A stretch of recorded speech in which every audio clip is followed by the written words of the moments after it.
Hello everyone, welcome to my YouTube channel. আমার এই YouTube চ্যানেলে আমি এখানে বিএসসি অনার্স ও আইআইটি জ্যাম এছাড়াও ক্লাস 11-12 এর ভিডিও আপলোড করি। আজকে আমি তোমাদের তাপগতিবিদ্যা বা থার্মোডায়নামিক্স পড়াবো, যেটা ক্লাস 11 এর ইউনিট 8 চ্যাপ্টারে আছে। থার্মোডায়নামিক্স বা তাপগতিবিদ্যা সম্পর্কে জানতে গেলে আমাদের এর আগে কিছু একটা জিনিস সম্পর্কে জানতে হবে, সেটা হলো হিট বা তাপ। হিট বা তাপ জিনিসটা কি? হিট বেসিক্যালি হলো একটা এনার্জি ফ্লো বা শক্তির প্রবাহ। সেটা তখনই ঘটবে যখন একটা সংস্থা বা সিস্টেমের মধ্যে দুটো বডি আছে। ধরলাম এটা এ বডি আর এটা কি বি বডি। এ বডির টেম্পারেচার ধরলাম 30 ডিগ্রি সি, বি বডির টেম্পারেচার ধরলাম 20 ডিগ্রি সি।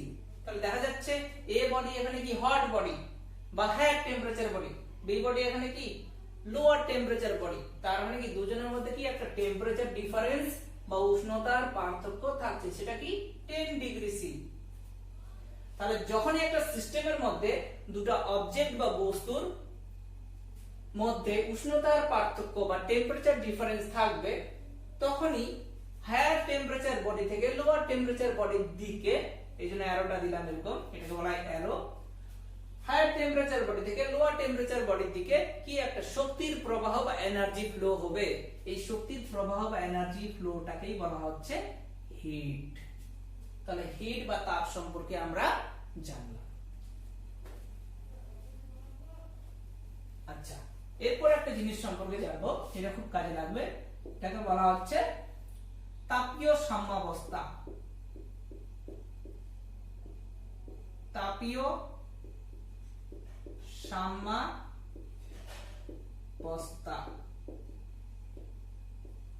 ইংলিশে বলা হচ্ছে থার্মাল ইকুইলিব্রিয়াম। থার্মাল ইকুইলিব্রিয়াম বা থার্মোডায়নামিক্যাল ইকুইলিব্রিয়ামও বলা যায় এটাকে। তাপীয় সাম্যাবস্থা বলতে এমন একটা সংস্থাকে বোঝাচ্ছে, সাপোজ ধরলাম এটা একটা সিস্টেম, পরিবেশের মধ্যে কি একটা বাড়ি আছে, বাড়িকে বলবো আমরা কি একটা সিস্টেম বা সংস্থা। তো পরিবেশের মধ্যে এটা একটা কি থার্মোডায়নামিক সিস্টেম আছে।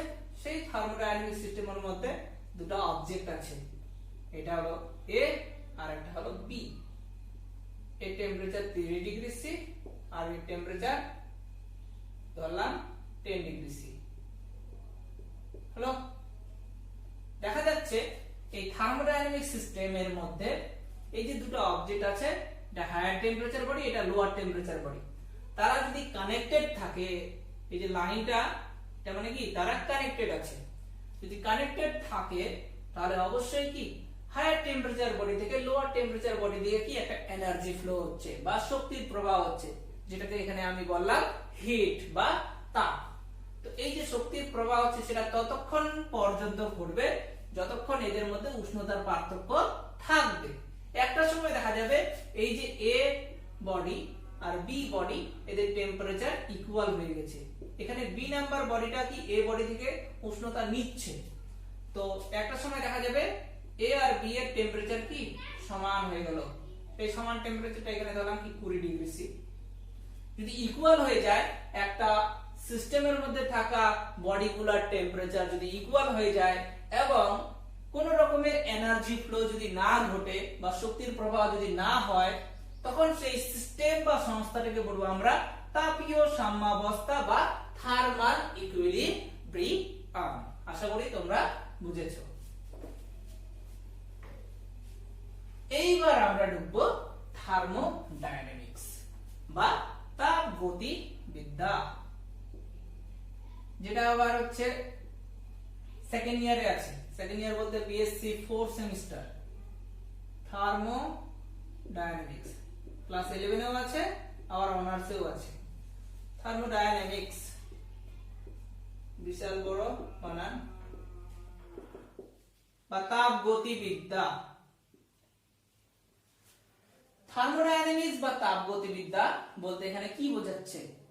থার্মোডায়নামিক্স বা বা তাপগতিবিদ্যা হলো ফিজিক্সের এমন একটা ব্রাঞ্চ যে ব্রাঞ্চের মধ্যে সাপোজ ধরলাম এটা একটা কি সিস্টেম বা সংস্থা, এই সিস্টেম বা সংস্থাটাকে বলবো আমরা থার্মোডাইনামিক্যাল সিস্টেম। আচ্ছা সরি, থার্মোডাইনামিক্স সম্পর্কে বললাম না। তো এটা একটা সিস্টেম ধরলাম, এই সিস্টেমের মধ্যে কি নাম্বার অফ বডি আছে, তাদের নির্দিষ্ট কি প্রেসার আছে, ভলিউম আছে, টেম্পারেচার আছে, এছাড়াও কি সাপোজ ধরলাম ইকুইলিব্রিয়ামে নেই সিস্টেমটা, মানে কি তাপের প্রবাহ হবে, তাপের সিম্বল কি H, তার জন্য কিছু সিস্টেমের মধ্যে আরো এনার্জি হবে যেটাকে এখানে বলা হচ্ছে মেকানিক্যাল ওয়ার্ক ডান, আরো কিছু সিস্টেমের মধ্যে এনার্জি আছে, এই এনার্জিটা এখানে নাম দিলাম ইন্টারনাল এনার্জি বা ইউ, এগুলো পরে হচ্ছে আলোচনা করব।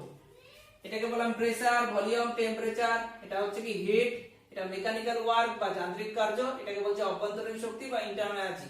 একটা কি সিস্টেমের মধ্যে থাকছে কিছু কিছু বস্তু নির্দিষ্ট প্রেসারে, ভলিউমে, টেম্পারেচারে সে কিছু কার্য করলো, তার জন্য কি হিট ফ্লো হচ্ছে, সে নির্দিষ্ট একটা এনার্জি নিয়ে আছে, সেই এনার্জিটাকে বলছে অভ্যন্তরীণ শক্তি, একটা কি সিস্টেমের মধ্যে। তো একটা সিস্টেমের মধ্যে যে এই যে জিনিসগুলো আমরা পড়লাম বা জানলাম, তো থার্মোডাইনামিক্স হলো ফিজিক্সের এমন একটা ব্রাঞ্চ বা শাখা যে শাখার মধ্যে মেকানিক্যাল ওয়ার্ক বা যান্ত্রিক কার্য, হিট বা তাপ, এছাড়াও আদার কিছু এনার্জির মধ্যে যে রিলেশন বা সম্পর্ক, যদি আমরা এই তাদের মধ্যে সম্পর্ক স্টাডি করতে চাই ফিজিক্সের যে ব্রাঞ্চে, সেই ব্রাঞ্চটাকেই বলা হচ্ছে থার্মোডায়ানামিক্স বা তাপগতিবিদ্যা। আরেকবার বলছি, তাপগতিবিদ্যা বা থার্মোডায়ানামিক্স হলো ফিজিক্সের এমন একটা ব্রাঞ্চ বা শাখা যে শাখার মধ্যে আমরা মেকানিক্যাল ওয়ার্ক ডান বা যান্ত্রিক কার্য, হিট বা তাপ, এছাড়াও আদার ফর্মস অফ এনার্জি বা অন্য কিছু রূপের শক্তি সম্পর্কে আলোচনা করব এবং তাদের মধ্যে সম্পর্ক কেমন থাকবে বা রিলেশন কেমন থাকবে, যে ফিজিক্সের ব্রাঞ্চের মধ্যে আমরা পড়ব সেই ব্রাঞ্চটাকেই বলা হচ্ছে এখানে থার্মোডায়ানামিক্স। হলো, এবার আমরা থার্মোডায়ানামিক্স সম্পর্কে তো জানলাম জাস্ট কিছু, এবার আমরা যে জিনিসটা পড়বো সেটা হলো থার্মোডায়ানামিক্যাল সিস্টেম বা তাপগতীয় সংস্থা। বাংলায় বলা হচ্ছে তাপগতীয় সংস্থা। খুব গরম করছে। তাপগতীয় সংস্থা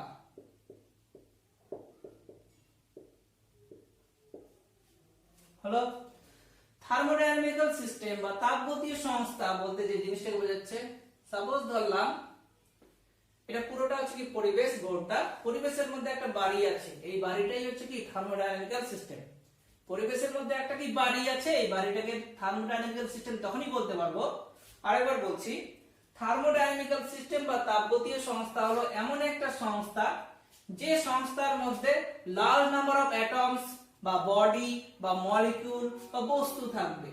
large number of A B C D E F G H, অসংখ্য আছে, লাখ লাখ কিছু কি মলিকিউল আছে বা অ্যাটম আছে, সেই অ্যাটমগুলা নির্দিষ্ট প্রেসার, ভলিউম, টেম্পারেচারে থাকবে।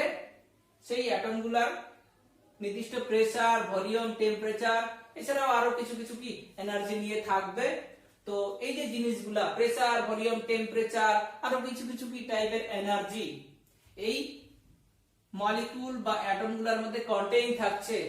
এই মলিকিউল বা অ্যাটমগুলো নির্দিষ্ট একটা সিস্টেমের মধ্যে আবার কি কন্টেইন থাকছে, তখন এই পুরো সিস্টেমটাকে বলবো আমরা থার্মোডাইনামিক্যাল সিস্টেম।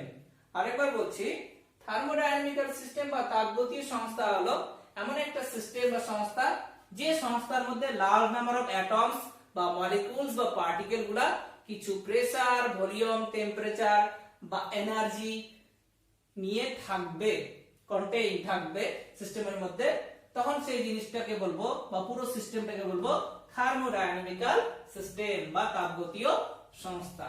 হলো, এই থার্মোডাইনামিক্যাল সিস্টেম বা তাপগতীয় সংস্থা তিন প্রকার। একটাকে বলা হচ্ছে ওপেন সিস্টেম, ওপেন সিস্টেম, আর একটাকে বলা হচ্ছে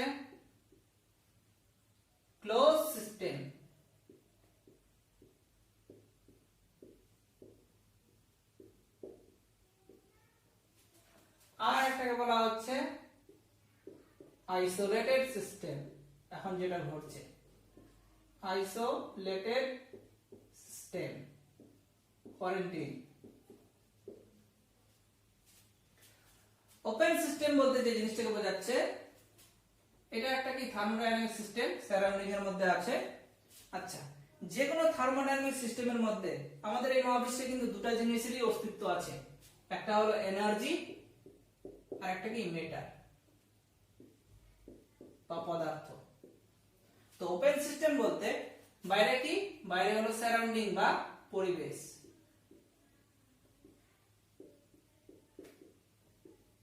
আর এটা কি একটা থার্মোডাইনামিক সিস্টেম, টিডি সিস্টেম। থার্মোডাইনামিক্স এর সংক্ষেপে টিডি বলা হয়। এটা হলো একটা থার্মোডাইনামিক সিস্টেম, আর বাইরে পুরোটা হচ্ছে কি সারাউন্ডিং বা পরিবেশ। থার্মোডাইনামিক সিস্টেমের মধ্যে যে মলিকুল গুলো আছে বা পার্টিকেল বা অ্যাটমস গুলো আছে, তারা নির্দিষ্ট কি এনার্জি নিয়ে আছে। অ্যাটম গুলাকে এখানে আমরা কি বলবো, মেটার বলবো। তো এগুলা যদি সারাউন্ডিং এর সঙ্গে এক্সচেঞ্জ করে, মানে এনার্জি এবং মেটার দুটাই যদি পরিবেশের সঙ্গে এক্সচেঞ্জ করে থাকে, তখন সেই সিস্টেমটাকে বলবো আমরা ওপেন সিস্টেম। ক্লোজ বলতে শুধুমাত্র এনার্জি বা শুধুমাত্র মেটার যদি পরিবেশের সঙ্গে এক্সচেঞ্জ করে অনলি ওয়ান, তখন সেটাকে বলবো আমরা ক্লোজ সিস্টেম। আর আইসোলেটেড সিস্টেম বলতে এনার্জি বা মেটার দুটোই যদি পরিবেশের সঙ্গে কোনো রকমের রিলেশন না রাখে, এক্সচেঞ্জ বলতে এখানে রিলেশন বোঝাচ্ছে, কোন রকমের যদি সম্পর্ক না থাকে, মানে কিছুই দিচ্ছে না পরিবেশকে বা পরিবেশ থেকে কিছু নিচ্ছেও না আবার দিচ্ছেও না, তখন সেই সিস্টেমটাকে বলবো আমরা আইসোলেটেড সিস্টেম। আর ওপেন বলতে কি, পরিবেশকেও দিচ্ছে আবার পরিবেশ থেকে কিছু নিচ্ছেও, সেটা কি ওপেন সিস্টেম। আর ক্লোজ সিস্টেম বলতে শুধুমাত্র পরিবেশকে দিচ্ছে কিন্তু পরিবেশ থেকে নিচ্ছে না, বা শুধুমাত্র পরিবেশ থেকে নিচ্ছে বাট দিচ্ছে না, তখন সেটাকে বলবো আমরা ক্লোজ সিস্টেম। আশা করি তোমরা বুঝেছো। এবার যে জিনিসটা আমরা পড়ব সেটা হলো থার্মোডাইনামিক্যাল ভেরিয়েবল। এগুলো হলো বেসিক, এগুলো না শিখলে কিন্তু থার্মোডাইনামিক্স সম্পর্কে তোমরা জানতে পারবে না।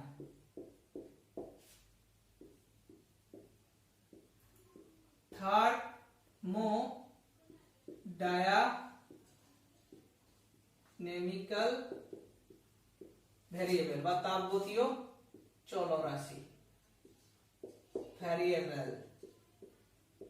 বা তাপগতীয় চলরাশি।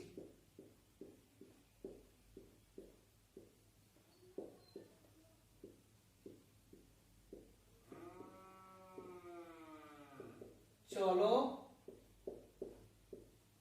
রাশি টপিকটা কি, এই যে একটা থার্মোডাইনামিক সিস্টেম যেখানে লার্জ নাম্বার অফ অ্যাটমস বা মলিকুলস সার্টেন প্রেসার তে আছে, সার্টেন ভলিউম নিয়ে আছে, সার্টেন টেম্পারেচারে আছে, সার্টেন কিছু এনার্জি নিয়ে আছে, আবার কি কার্য করছে, আবার এনার্জি ফ্লো হচ্ছে, সেটাকে হিট বলা হয়। তো এই যে আমি এখানে প্যারামিটার গুলা লিখলাম বা চলরাশি লিখলাম, P V T E W H, প্রত্যেকটা কি এক একটা ভৌত রাশি বা ফিজিক্যাল কোয়ান্টিটি। এই সমস্ত ফিজিক্যাল কোয়ান্টিটি সম্পর্কে যদি আমরা জানতে পারি, তবে পুরো থার্মোডাইনামিক্যাল সিস্টেম সম্পর্কে আমরা ইনফরমেশন পাবো বা জানতে পারবো। তো থার্মোডাইনামিক্যাল সিস্টেমকে জানতে গেলে, ওর কাছ থেকে ইনফরমেশন পেতে গেলে কি, ওর মধ্যে যে বডিগুলো আছে বা মলিকুল আছে বা কণাগুলো আছে বা অ্যাটমগুলো আছে, তাদের pressure, volume, temperature, energy, mechanical work, heat, এই সমস্ত ফিজিক্যাল কোয়ান্টিটি বা ভৌত রাশি সম্পর্কে বা চলরাশি সম্পর্কে আমাদের জানতে হবে। এই ধরনের চলরাশি বা ভৌত রাশিগুলোকে এখানে বলা হচ্ছে থার্মোডাইনামিক্যাল ভেরিয়েবল বা তাপগতীয় চলরাশি। আশা করি বুঝেছো। এই তাপগতীয় চলরাশি আবার দুই রকম, যেটা বেশি ইম্পর্টেন্ট, মানে স্টার মার্ক পরীক্ষা আসবেই। Number 1 intensive variable, intensive variable, বাংলায় বলা হচ্ছে সংকীর্ণ চল। ভ্যারিয়েবল মানে চল বা চলরাশি, ভ্যারিয়েবল বাংলায় বলা হচ্ছে সংকীর্ণ চল।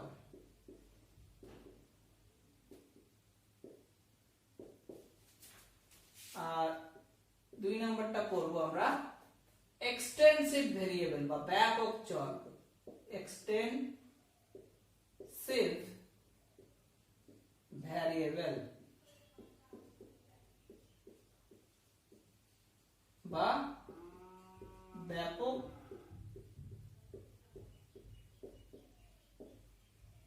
চল। ইন্টেন্সিভ ভেরিয়েবল বা সংকীর্ণ চল বলতে থার্মোডাইনামিক সিস্টেমের মধ্যে কিছু কিছু চলরাশি আছে যারা পদার্থের পরিমাণ, অ্যামাউন্ট অফ ম্যাটার, মানে পদার্থের পরিমাণের উপর ডিপেন্ড না, নির্ভরশীল নয়। কিছু কিছু থার্মোডাইনামিক্স, এটা একটা কি থার্মোডাইনামিক্যাল সিস্টেম বা তাপগতীয় সংস্থা, এর মধ্যে কিছু কিছু চলরাশি আছে, যে চলরাশিগুলোকে কি বললাম থার্মোডাইনামিক্যাল ভেরিয়েবল। তারা সিস্টেমটার মধ্যে যে পদার্থ আছে তার পরিমাণের উপর বা সাইজের উপর ডিপেন্ডেন্ট না। পদার্থের পরিমাণ অথবা সাইজ অথবা ভরের উপর ডিপেন্ডেন্ট না। আরেকবার বলছি, সংকীর্ণ চল বা ইন্টেন্সিভ ভেরিয়েবল বলতে এমন কিছু থার্মোডাইনামিক্যাল ভেরিয়েবল যারা থার্মোডাইনামিক সিস্টেমের মধ্যে পদার্থের পরিমাণ বা সাইজ বা ভরের উপর নির্ভরশীল নয়, সেটাকে বলবো আমরা ইন্টেন্সিভ ভেরিয়েবল। বা এই ধরনের চলরাশিগুলোকে বলবো ইন্টেন্সিভ ভেরিয়েবল বা সংকীর্ণ চল। আর ব্যাপক চল বলতে থার্মোডাইনামিক সিস্টেমের মধ্যে কিছু কিছু এমন তাপগতীয় চলরাশি বা থার্মোডাইনামিক্যাল ভেরিয়েবল আছে যারা পুরো থার্মোডাইনামিক সিস্টেমের মধ্যে পদার্থের পরিমাণ বা সাইজ বা ভরের উপর ডিপেন্ডেন্ট। সাইজ বা পদার্থের পরিমাণ বা ভরের উপর নির্ভরশীল। ব্যাপক চল বলতে নির্ভরশীল, আর এটাকে নির্ভরশীল নয়। এই ধরনের চলরাশিকে বলবো আমরা ব্যাপক চল। তাহলে হলো এর এক্সাম্পল হলো, সংকীর্ণ চলরাশির এক্সাম্পল হলো প্রেসার, টেম্পারেচার মানে চাপ, উষ্ণতা। আর একটা আছে, আরো অনেক উদাহরণ আছে, তোমরা বইয়ের মধ্যে দেখে নিবা। আর এক্সটেন্সিভ ভেরিয়েবলের উদাহরণ হলো ভলিউম বা আয়তন, এন্ট্রপি। এন্ট্রপি জিনিসটা কি এই চ্যাপ্টারের শেষের দিকে পড়াবো। ভলিউম, এন্ট্রপি, এগুলাকে বলবো আমরা এক্সটেন্সিভ ভেরিয়েবল। অনেক উদাহরণ আছে বইয়ের মধ্যে, দেখে নিবা তোমরা। এখন আমার মনে পড়ছে না, এই কয়েকটাই মনে পড়লো। হলো এইবার এই জিনিসটা সম্পর্কে এখন আমরা আরো ভালো করে জানবো, এটাকে সংকীর্ণ চল বলছি কেন বা এটাকে ব্যাপক চল বলছি কেন। ধরলাম এটা একটা থার্মোডাইনামিক সিস্টেম, পাওয়ার বাড়ি হলো। এই পুরো বাড়ির আয়তন হলো ভি। এই বাড়ির মধ্যে 4টা ঘর আছে, তাহলে কি আয়তন কি কমে গেল? প্রত্যেকটা ঘরের ইকুয়াল সাইজ, তাহলে এর আয়তন কত? v/4, এটাও v/4, এটাও কি v/4, এটাও v/4, সবগুলা যোগ করলে টোটাল বাড়ির আয়তন পাবো কত? v। তাহলে দেখা যাচ্ছে পুরো একটা থার্মোডাইনামিক সিস্টেমের ভলিউম বা আয়তন কত? v। এর মধ্যে এটাকে আমরা 4টা ভাগে ভাগ করলাম, তাদের সাইজ কি হলো, এখন আয়তন কি হলো? v/4, v/4, v/4। তাহলে দেখা যাচ্ছে কি ভাগাভাগি হয়ে যাচ্ছে, মানে কি ভেঙে যাচ্ছে। যেহেতু ভেঙে যাচ্ছে এই জন্য আয়তনটাকে এখানে আমরা কি বলবো? ব্যাপক চল। মানে এটা পদার্থের পরিমাণের উপর ডিপেন্ডেন্ট বা সাইজের উপর ডিপেন্ডেন্ট হলো। তাহলে ভলিউমটাকে আমরা কি বলবো এখানে? ব্যাপক চল বা এক্সটেন্সিভ ভেরিয়েবল। ইন্টেন্সিভ ভেরিয়েবলের উদাহরণ প্রেসার বলেছিলাম। ধরলাম পুরো বাড়ির টেম্পারেচার টি, তো দেখা যাবে এই ঘরের টেম্পারেচারও টি, এই ঘরের টেম্পারেচারও টি, এই ঘরের টেম্পারেচারও টি, এই ঘরের টেম্পারেচারও টি, বা এই ঘরের প্রেসারও পি, এই ঘরের প্রেসারও পি, এই ঘরের প্রেসারও পি, এই ঘরের প্রেসারও পি। পুরো বাড়িটার বা থার্মোডাইনামিক্যাল সিস্টেমটারও প্রেসার পি। এখানে দেখা যাচ্ছে টেম্পারেচার বা প্রেসার কিন্তু ভাগাভাগি হচ্ছে না, চেঞ্জ হচ্ছে না, প্রত্যেকটা ঘরের ক্ষেত্রে আলাদা আলাদা হচ্ছে না, একই থাকছে। তার মানে কি সাইজ বা পদার্থের পরিমাণ বা ভরের উপর ডিপেন্ড করছে না। এজন্য টেম্পারেচার, প্রেসারকে আমরা কি বলবো? ইন্টেন্সিভ ভেরিয়েবল বলবো বা সংকীর্ণ চল বলবো। এটা কমপ্লিট হলো। এবার আমরা আরো দুটো জিনিস পড়ব, তারপর কিছু ম্যাথ করব। এবার যে জিনিসটা পড়ব সেটা হলো স্টেট ফাংশন বা অবস্থার অপেক্ষক। খুব ইম্পর্টেন্ট কিন্তু এগুলো, স্টেট ফাংশন বা অবস্থার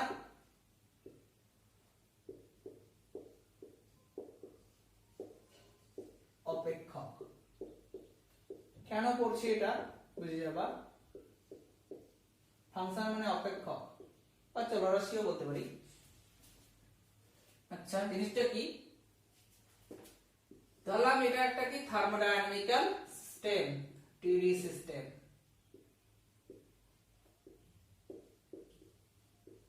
এই থার্মোডাইনামিক সিস্টেমের মধ্যে দুজন বডি আছে, এটা কি এ বডি, এটা কি বি বডি। এখান থেকে আমরা বলতে পারি এই থার্মোডাইনামিক সিস্টেমের মধ্যে দুজন যে বস্তু আছে বা অবজেক্ট আছে, এ বস্তুটা কোথায় আছে? এখানে আছে। বি বস্তুটা কোথায় আছে? এখানে আছে।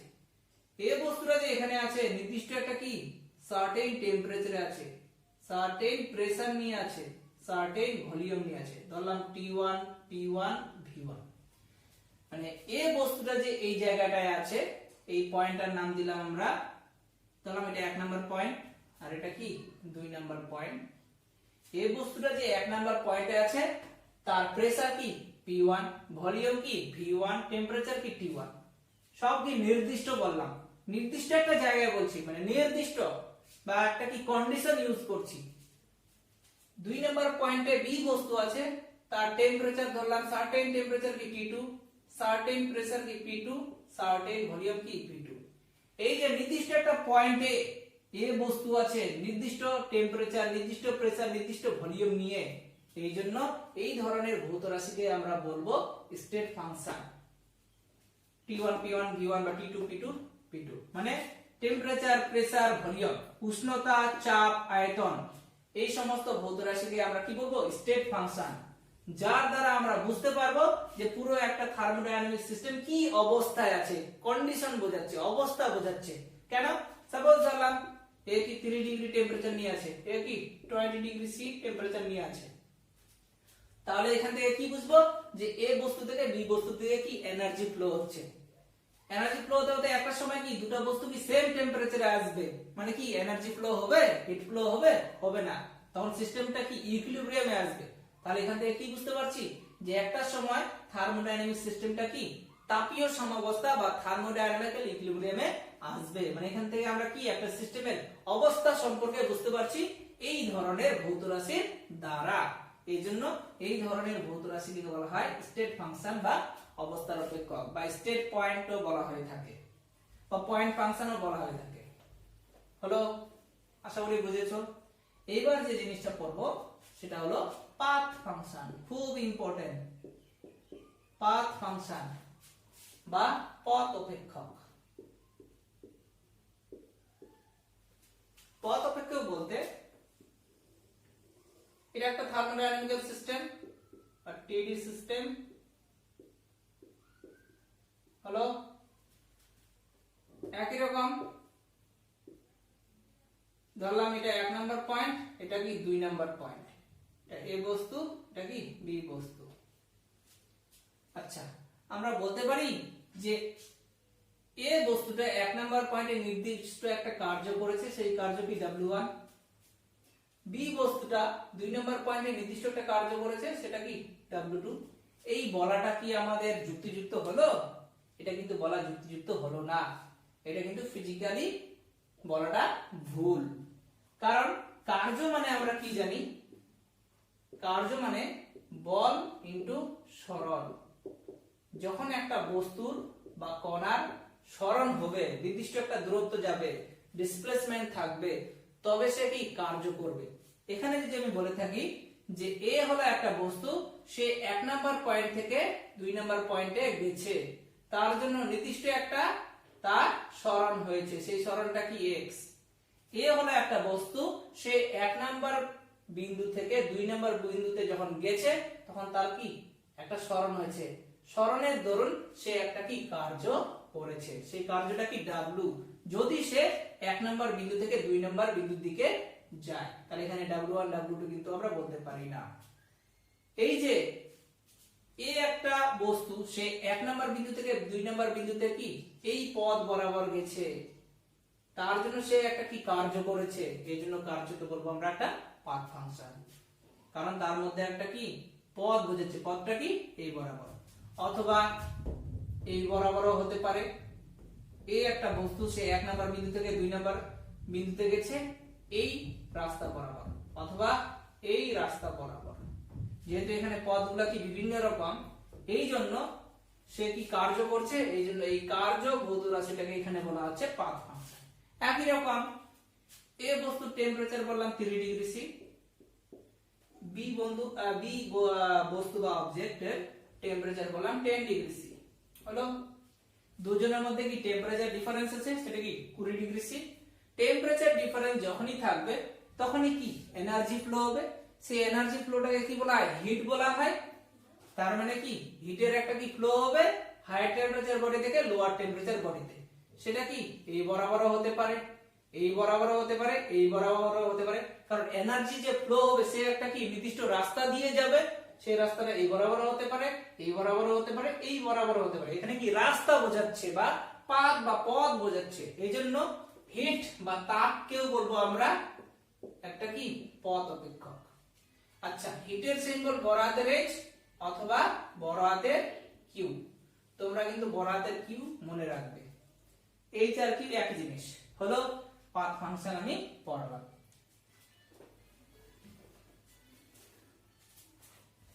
এবার আমি তোমাদের শুরু করব জুলের সূত্র। জুলের সূত্র জিনিসটা কি, জুলস ল বা জুলের সূত্র। জুল নামে একজন বিজ্ঞানী ছিলেন যে সর্বপ্রথম একটা এক্সপেরিমেন্ট করেন। সেই এক্সপেরিমেন্টটা কি, যখনই আমরা কিছু পরিমাণ কার্য করব, মেকানিক্যাল ওয়ার্ক ডান করব যখনই আমরা, তখনই সেটা কিছু পরিমাণ কি তাপে রূপান্তরিত হয়ে যাবে। যদিও জুল কিছু পরিমাণ বলেনি, সে বলেছিল সম্পূর্ণরূপে তাপে রূপান্তরিত হবে। যদি কোন একটা সিস্টেমের উপর W পরিমাণ আমরা কি কার্য করি, সাপোজ এই হাতে হাত ঘষলাম, যখনই হাতে হাত কি আমরা ঘষবো তখনই সেখানে কি সেখানে একটা তাপ রূপান্তরিত হবে। জুল বলল আমরা যত পরিমাণ কি কার্য করব, যদি 100% কার্য করি 100% তাপ রূপান্তরিত হবে।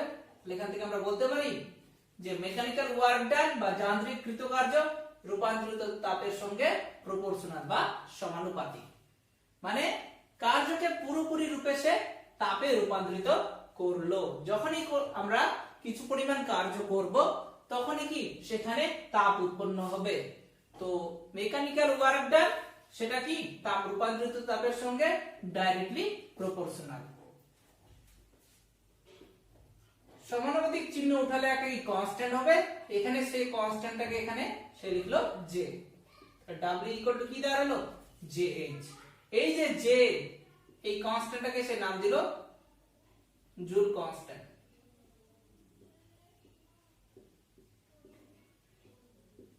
Joule equivalent constant. আর একটা নাম আছে তাপের যান্ত্রিক তুল্যাঙ্ক। তাপের যান্ত্রিক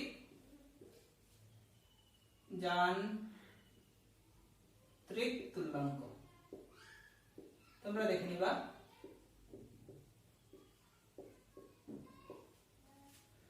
তো সূত্রটা আমরা কি করলাম, W ইকুয়াল টু JH। যদিও হচ্ছে এটা অ্যাকচুয়ালি ভুল, সঠিক না। পড়লাম আমরা W ইকুয়াল টু কি JH। এই যে J মানে হচ্ছে কি W/H। তাহলে এখান থেকে আমরা ইউনিট শিখব। ইউনিট সিজিএস পদ্ধতির ক্ষেত্রে J ইকুয়াল টু কি W/H। W কি একটা কার্য, কার্য মানে কি শক্তি। সিজিএস পদ্ধতিতে শক্তির একক কি জানি আমরা R, আর তাপের একক কি ক্যালোরি। তাহলে কি R পার ক্যালোরি J সিজিএস একক হলো। এবার আমরা এসআই পদ্ধতির ক্ষেত্রে পড়ব। এসআই পদ্ধতিতে যেমন কি করলাম আমরা W/H। এসআই পদ্ধতিতে শক্তির একক কি জুল, তাপের একক কি জুল, কেটে যাচ্ছে, তাহলে কি দাঁড়ালো 1 দাঁড়ালো, মানে কি এসআই পদ্ধতিতে জের একক নেই। এই জন্য তখন আমরা এমকেএস সিস্টেমের ক্ষেত্রে আমরা এই জিনিসটাকে করব। এমকেএস সিস্টেম বলতে তখন আর এসআই বলবো না, এটাকে এমকেএস সিস্টেম। তোমরা সবাই মনে রাখবে সিজিএস পদ্ধতির ক্ষেত্রে তাপের যা একক, এমকেএস সিস্টেমের ক্ষেত্রে তাপের একক সেম, যার একক হলো এইচ এর একক হলো ক্যালোরি। সিজিএস এর ক্ষেত্রেও ক্যালোরি, এমকেএস সিস্টেমের ক্ষেত্রেও ক্যালোরি। তাহলে কি দাঁড়াবে ডাব্লিউ কি শক্তি, শক্তির এমকেএস একক বা সিজিএস একক একই, সিজিএস বলছি এমকেএস আর এসআই একক এক, যার একক কি জুল, আর এইচ এর একক কি বললাম আমরা ক্যালোরি। তাহলে কি এখান থেকে শিখলাম জুল পার ক্যালোরি। এটা হলো এমকেএস সিস্টেমের ক্ষেত্রে যে একক। আচ্ছা, তোমার মানগুলো মনে রাখবে এখান থেকে। সিজিএস এর ক্ষেত্রে যে এর মান হলো 4.2 into 10 to the power 7 R per calorie,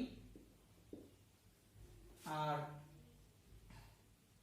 SI পদ্ধতি বা এমকেএস, এসআই তো বলাটা ভুল হবে, এমকেএস বলবো। আচ্ছা, এসআই বললে তোমরা বুঝে নিবা এমকেএস, এটাকে লিখবো আমরা জুল পার ক্যালোরি। কারণ 1 জুল মানে আমরা কি জানি 10 to the power 7 আর, তাহলে 10 to the power 7 আর এর জায়গায় আমরা কি জুল লিখবো। তাহলে এখান থেকে আমরা এসআই বা এমকেএস সিস্টেমের ক্ষেত্রে এর মান বললাম 4.2 জুল পার ক্যালোরি। এখান থেকে একটা রিলেশন তোমরা জেনে রাখবা, 1 ক্যালোরি মানে হলো 4.2 জুল, অথবা 4.2 into 10 to the power 7 erg. বললাম এইবার আমরা যে জিনিসটা শিখবো সেটা হলো জে এর সংজ্ঞা, মানে জুল তুল্যাঙ্ক ধ্রুবকের সংজ্ঞা। আমরা শিখলাম কি W ইকুয়াল টু কি জুলের সূত্র অনুযায়ী JH, তাহলে J ইকুয়াল টু কি পড়বে এখান থেকে W/H। যদি ডেফিনিশন যখনই আমরা দিই নিচেরটাকে ইউনিট ধরে নিই ও 1 ধরে নিই, তাহলে J ইকুয়াল টু কত দাঁড়াচ্ছে W এর সঙ্গে।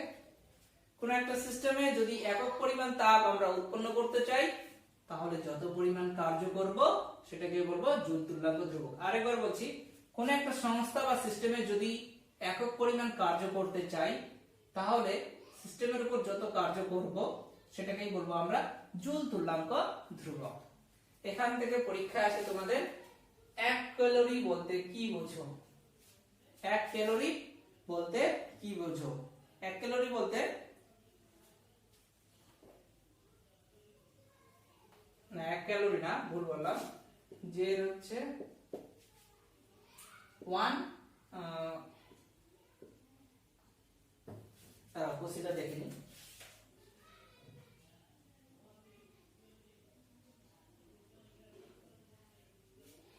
কোশ্চেনটা হলো 4.2 into 10 to the power 7 R per calorie বলতে কি বোঝো। তাহলে ডেফিনিশনটা যেটা দিব সেটা হলো, যদি H equal to 1 ক্যালোরি হয়, তাহলে J equal to W হচ্ছে, W এর মান তখন হবে 4.2 into 10 to the power 7 R। তাহলে সিজিএস পদ্ধতিতে W মানে কি শক্তি, শক্তির একক কি R। তো এই ডেফিনিশনটা দেব এরকম যে যদি 1 ক্যালোরি পরিমাণ তাপ উৎপন্ন করতে চাই, তখন কোন একটা সিস্টেম যদি 4.2 into 10 to the power 7 erg পরিমাণ কার্য করে, সেটাই হলো 4.2 into 10 to the power 7 R per calorie। আরেকবার বলছি, 1 ক্যালোরি পরিমাণ যদি তাপ উৎপন্ন করতে চাই, তার জন্য যদি এত পরিমাণ কার্য করি, সেটাই হলো এই জিনিসটা হলো।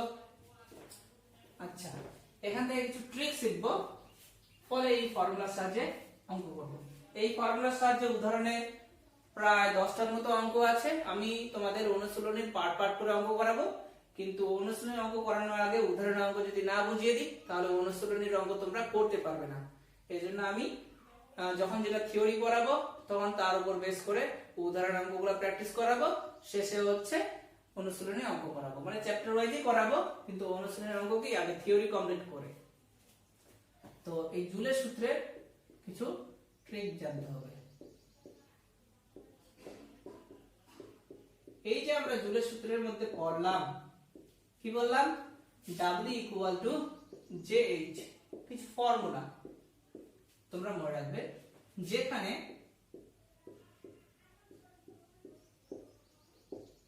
H টা কি তাপ,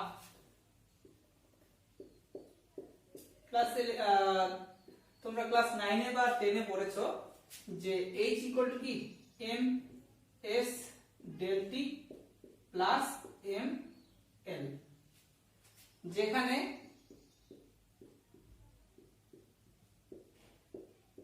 ডেল টি মানে হলো কি উষ্ণতার পার্থক্য, মানে T2 মাইনাস T1 উষ্ণতার পার্থক্য।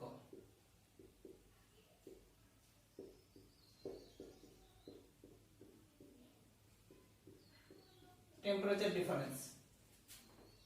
এস হলো আপেক্ষিক তাপ। আপেক্ষিক তাপ কি এই চ্যাপ্টারেও আমি পড়াবো। আপেক্ষিক তাপ পরের দিন শুরু করব। এল হলো ল্যাটেন্ট হিট বা লীন তাপ। লীন তাপ একটা চ্যাপ্টারই আছে তোমাদের, যেটা তোমরা ক্লাস 9 এও পড়েছো, আবার একই রকম আছে। হলো, তাহলে এইচ এর ফর্মুলা তোমরা মনে রাখবে, এইচ ইকুয়াল টু কি ms del T plus ml। যদি লীন তাপ অঙ্কের মধ্যে দেওয়া না থাকে তাহলে এইচ মানে কি ms del T, আর যদি উষ্ণতার পার্থক্য 0 হয় তাহলে এইচ মানে কি শুধুমাত্র ml। এই ফর্মুলা ইউজ হবে। হলো, এইবার এই যে W এর আবার হচ্ছে W বলতে কি মেকানিক্যাল ওয়ার্ক ডান বা যান্ত্রিক কার্য। যান্ত্রিক কার্যের মধ্যে কিন্তু দুই রকমের শক্তি ঢুকে আছে। যান্ত্রিক কার্য মানে মোট শক্তি।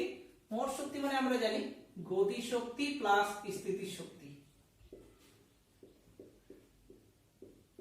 প্লাস স্থিতি শক্তি, kinetic energy plus potential energy. Potential energy মানে হলো স্থিতি শক্তি, আর কাইনেটিক এনার্জি মানে কি গতি শক্তি। যদি কোনো একটা অঙ্কের মধ্যে গতি শক্তি না বলা থাকে তাহলে W মানে কি স্থিতি শক্তি, আর যদি স্থিতি শক্তি না বলা থাকে তাহলে W মানে কি গতি শক্তি। তো এক এক করে গতি শক্তির আর স্থিতি শক্তির ফর্মুলাগুলো লিখে রাখছি। যখনই বলা থাকবে উচ্চতা ব্যাপারটা, যে সাপোজ এটা হচ্ছে গ্রাউন্ড বা ভূমি, একটা বস্তু যার ভর কি m ভর সম্পন্ন একটা বস্তুকে আমি ভূমি থেকে এ পয়েন্টে উঠালাম, এটা হলো কি এ পয়েন্ট, ভূমি থেকে এ পয়েন্টে উঠালাম, তাহলে ভূমি থেকে এই পয়েন্টের উচ্চতা কি h। তাহলে বস্তুটাকে কি ভূমি থেকে এ পয়েন্টে যখন উঠাবো তখন এ পয়েন্টে সে একটা নির্দিষ্ট শক্তি নিয়ে থাকবে, সেই শক্তিটাকে বলা হচ্ছে পোটেনশিয়াল এনার্জি বা স্থিতি শক্তি, যার ফর্মুলা হলো mgh। কেন? কারণ বস্তুটাকে এখান থেকে এখানে যখন উঠাবো, ওজন সবসময় মনে রাখবা তোমরা নিচের দিকে ক্রিয়াশীল, ওজন মানে কি mg। আচ্ছা, কার্য মানে বেসিক্যালি আমরা কি জানি, বল ইনটু সরণ। বল মানে কি ওজন, বল ইনটু সরণ, বল মানে কি ওজন, আর সরণ বলতে এখানে কি উচ্চতাটা, এই জন্য W এর জায়গায় আমরা তখন ফর্মুলা ইউজ করব mgh। মানে যখনই কোনো অঙ্কের মধ্যে উচ্চতা কথাটা উল্লেখ থাকবে তখন আমরা একদম চোখ বন্ধ করে W মানে কি mgh ফর্মুলা ইউজ করব, মানে W ইকুয়াল টু mgh। হলো, বা এরকম অঙ্ক থাকতে পারে যে একটা জলপ্রপাত থেকে জল পড়ছে গড়িয়ে, যদি জলপ্রপাত একটা জলপ্রপাত মনে করো উচ্চতা 400 মিটার, তাহলে কি এখানে উচ্চতা কথাটা উল্লেখ থাকছে, তখন W মানে কি mgh, এই ফর্মুলাটা ইউজ করব। আর পরে বলছি আমি। এবার যদি এরকম বলা থাকে m ভর সম্পন্ন একটা বস্তু v বেগে গতিশীল, যখন এই গতিবেগ কথাটা উল্লেখ থাকবে তখন চোখ বন্ধ করে W মানে হচ্ছে কি গতিশক্তি। গতিশক্তি মানে কি জানি হাফ m v স্কয়ার, এটারও প্রমাণ আছে। m ভর সম্পন্ন একটা কণা v বেগে যদি গতিশীল থাকে, মোশনে থাকে, তখন তার গতিশক্তির ফর্মুলা কি হাফ এম ভি স্কয়ার। এখানে গতিশক্তি মানে কি তখন হবে w, মানে w এর জায়গায় তখন কি half M V square use করব। কোন একটা অঙ্কে যদি এরকম থাকে যে m ভর সমান একটা কণা যার বেগ v1 থেকে বেড়ে v2 হলো, তাহলে v1 এর জন্য গতিশক্তি কি হাফ এম v1 স্কয়ার, এর ক্ষেত্রে কি হাফ এম v2 স্কয়ার, তখন কিন্তু w মানে হবে w এর অ্যাকচুয়াল ফর্মুলা গতিশক্তির পরিবর্তন।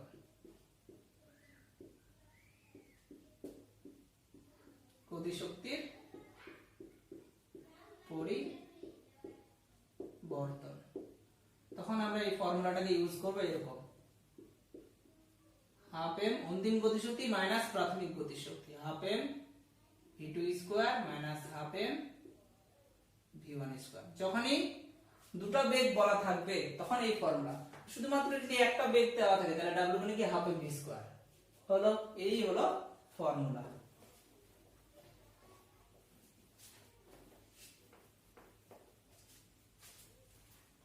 এবার আমরা যেটা করব সেটা হলো জুলের সূত্রের প্রয়োগ। এখানে আমি একটা অঙ্ক তুলে রাখছি, সেই অঙ্কটা হলো একটি জলপ্রপাতের জল 50 মিটার উচ্চতা থেকে নিচে পড়ছে। মানে একটা জলপ্রপাত আছে ভূমি থেকে কত উচ্চতায়, 50 মিটার উচ্চতায়। তো 50 মিটার উচ্চতা থেকে জলপ্রপাতের জল নিচে পড়ছে, বলছে এর শক্তির 75% তাপে রূপান্তরিত হয়ে জলে শোষিত হলে জলের উষ্ণতা কত বৃদ্ধি পাবে। উষ্ণতা বৃদ্ধি চেয়েছে, উষ্ণতা বৃদ্ধির সিম্বল কি ডেল্টি, ডেল্টি চেয়েছে, তাহলে ডেল্টি আছে। আচ্ছা এইচ আছে, যেহেতু এখানে উচ্চতা বলেছে মানে w মানে কি mgh, মানে স্থিতি শক্তির ফর্মুলা আমরা ইউজ করব। যে কনসেপ্টটা এখানে আমরা ইউজ করব সেটা হলো দেওয়া আছে এখানে কি কি দেওয়া আছে, উচ্চতা বলা আছে জলপ্রপাতের হাইট h ইকুয়াল টু কি 50 মিটার হলো। আচ্ছা যে এর মান দেওয়া আছে, অভিকর্ষ যে ত্বরণতা আছে সব সিজিএস এ আছে, তাহলে সিজিএস এই অঙ্কটা করার চেষ্টা করব। সিজিএস এ করলে একটু সোজা হয়। তাহলে 50 * 1 মিটার মানে কি 100 সেমি, 5 * 10⁻³ সেমি, তিনটা শূন্য আছে হলো। h এর মান আছে।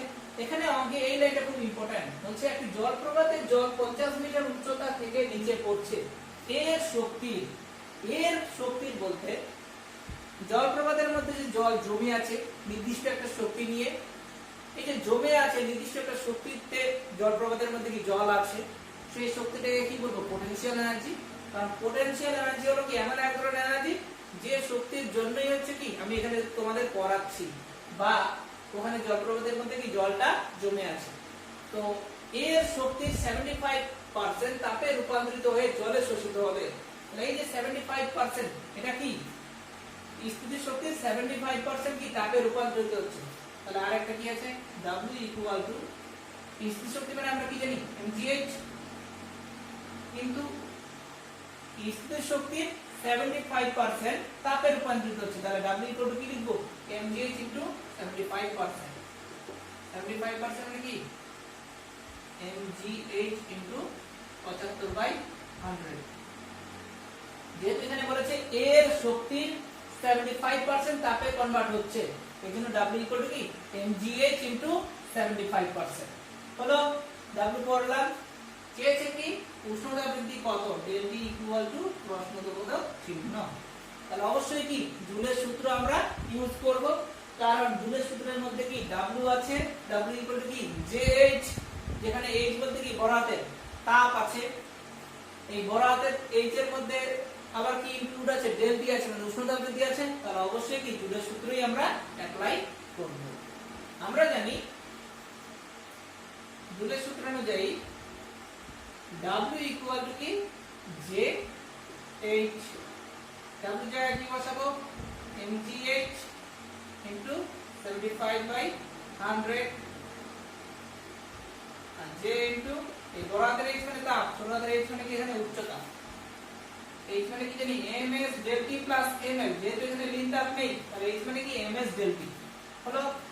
ml কিন্তু এখান থেকে কেটে যাচ্ছে, তার মান চেয়েছে ডেল্টির মান চেয়েছে, তাহলে ডেল্টি ইকুয়াল টু কি দাঁড়ালো, ডেল্টি ইকুয়াল টু দাঁড়ালো G into H into 75 divided by 100 J into S. এদের মানগুলো এখন আমরা বসাবো। জি এর মান তো দেওয়াই আছে, জি বলতে কি অভিকর্ষ ত্বরণ সিজিএস কি দেওয়াই আছে, তাহলে আমাদের এখন কার মান বসাতে হবে, এই আপেক্ষিক তাপের মান। তোমরা মনে রাখবে সিজিএস পদ্ধতির ক্ষেত্রে আপেক্ষিক তাপের মান জলের ক্ষেত্রে 1 সিজিএস একক, এসআই পদ্ধতিতে তার মান হলো 1000 আর সিজিএস হলো কি 1। এটা আমরা এখন বসাবো মানটা আমরা বসিয়ে কাটাকাটি করবো, যেটা ওটাই হবে কি অত ডিগ্রি সি। বসাচ্ছি।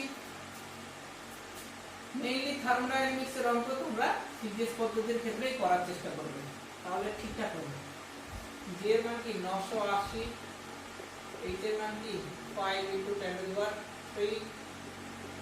হলো into 75 divided by 100 into 4.2 into 10⁻⁷ into 71। মান যদি এটা আমরা ক্যালকুলেটরে দাবাই তাহলে যে মানটা পাবো সেটা হলো 980 into 5 into 10⁻³ into 75 ভাগ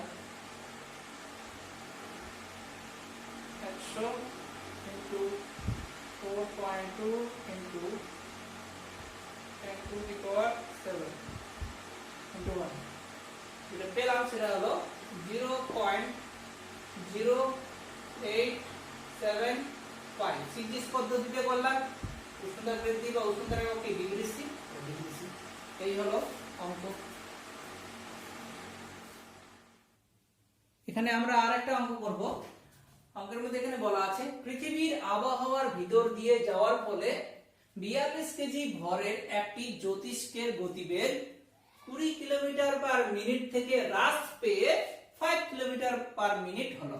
মানে পৃথিবীর আবহাওয়ার ভিতর দিয়ে একটা জ্যোতিষ্ক যাচ্ছে যার ভর বা মাস হলো কি 42 কিলোগ্রাম। তো জ্যোতিষ্কের গতিবেগ প্রথমে ছিল 20 কিলোমিটার/মিনিট, সেটা যেতে যেতে হ্রাস পেয়ে 5 কিলোমিটার/মিনিট হলো। তাহলে এখানে কি ভেলোসিটির কি পরিবর্তন হচ্ছে, যেহেতু ভেলোসিটির পরিবর্তন হচ্ছে ফলে কত তাপ উৎপন্ন হলো পৃথিবীর আবহাওয়ার মধ্য দিয়ে যখন জ্যোতিষ্কটা যাচ্ছে। দেওয়া আছে জি এর মান হচ্ছে এত R/ক্যালোরি। তাহলে করছি আবার জুলের সূত্র প্রয়োগ করে। তাহলে এখানে দেওয়া আছে প্রদত্ত জ্যোতিষ্কের কি মাস দেওয়া আছে বা ভর দেওয়া আছে কত 42 কিলোগ্রাম। অবশ্যই সিজিএস এ করব, তাহলে সোজা হবে 10⁻³ গ্রাম, কারণ 1 কেজি মানে কি 1000 গ্রাম জানি। এখানে দুটো বেগ আছে, প্রথমটা ধরলাম কি v1 দেওয়া আছে কি 20 কিলোমিটার/মিনিট। কথা হলো কিলোমিটার/মিনিট বলে তো ইউনিট নেই, ভেলোসিটির এসআই ইউনিট হলো মিটার/সেকেন্ড, সিজিএস এর কি হলো সেমি/সেকেন্ড। তাহলে সিজিএস পদ্ধতিতে যেহেতু আমরা করছি তাহলে সেমি/সেকেন্ডে কনভার্ট করতে হবে। 1 কিলোমিটার মানে কি 1000 মিটার, মানে 10⁻³ মিটার ডিভাইডেড বাই 1 মিনিট মানে কি 60 সেকেন্ড। মিটারটাকে আবার কি সেমিতে কনভার্ট করব, তাহলে 20 * 10⁻³ * 1 মিটার মানে কি 100 সেমি, 100 মানে কি 10 স্কয়ার, এর উপরে কি সেমি, নিচে কি 60 এত সেমি/সেকেন্ড। তাহলে v1 এর মানটা কি দাঁড়ালো 20 * 10⁵ divided by 60 সেমি/সেকেন্ড। এটা v1 এর মান। একই রকম v2 এর মান দেওয়া আছে কত 5 কিলোমিটার/সেকেন্ড। কিলোমিটারটাকে সেমিতে কনভার্ট করলেই 10⁵ দ্বারা মাল্টিপ্লাই করতে হবে। মিনিট আছে এখানে নিচে, মিনিটটাকে সেকেন্ডে কনভার্ট করলে নিচে হচ্ছে কি 60 দ্বারা কি মাল্টিপ্লাই করতে হবে এত সেকেন্ড, তাহলে সেমি/সেকেন্ড v2 পেলাম। আচ্ছা, যেহেতু এখানে দুটো বেগ দেওয়া আছে, জুলের সূত্র অনুযায়ী w মানে কি জানি jh, যেহেতু এখানে কি তাপ বের করতে বলেছে মানে কি h বের করতে বলেছে, h = কি প্রশ্নবোধক চিহ্ন। তো h যেহেতু বের করতে বলেছে, w মানে কি জানি jh, তাহলে h মানে কি w/j। w মানে কি জানি আমরা, এখানে যেহেতু বেগ দিয়ে দেওয়া আছে, আবার দুটো বেগ আছে, একটু আগে আমি পড়াইছি যে কৃতকার্য মানে কি গতিশক্তির পরিবর্তন, তাহলে অবশ্যই সেই ফর্মুলাটা আমরা এখানে ইউজ করব। আমরা জানি জুলের সূত্র অনুযায়ী w ইকুয়াল টু jh, তাহলে h ইকুয়াল টু কি w/j। w মানে কি গতিশক্তির পরিবর্তন, মানে হাফ m v1 স্কয়ার, এটা একটা গতিশক্তি, minus half m v2 square, এটা কি গতিশক্তি, ডিভাইডেড বাই j। এখন মানগুলো আমরা পুট করব এখানে। হাফ m কমন নিলাম, হাফ m into v1 square minus v2 square divided by j। এখানে এখন মানগুলো বসাবো। হাফ ইনটু m এর মান কি 42 into 10 to the power 3 into v1 square, v1 এর ভ্যালু কি 20 into 10 to the power 5 divided by 60, তার কি স্কয়ার, মাইনাস v2 স্কয়ার আছে, v2 এর মান কি 5 into 10 to the power 5 divided by 60, তার কি স্কয়ার, ওভারঅল ডিভাইডেড কি আছে j আছে, ডিভাইডেড বাই j এর মান কি 4.2 ইনটু 10 টু দি পাওয়ার 7, পুরোটাকে উপরটাকে থার্ড ব্র্যাকেটে, এটাকে সেকেন্ড ব্র্যাকেটের মধ্যে রাখছি,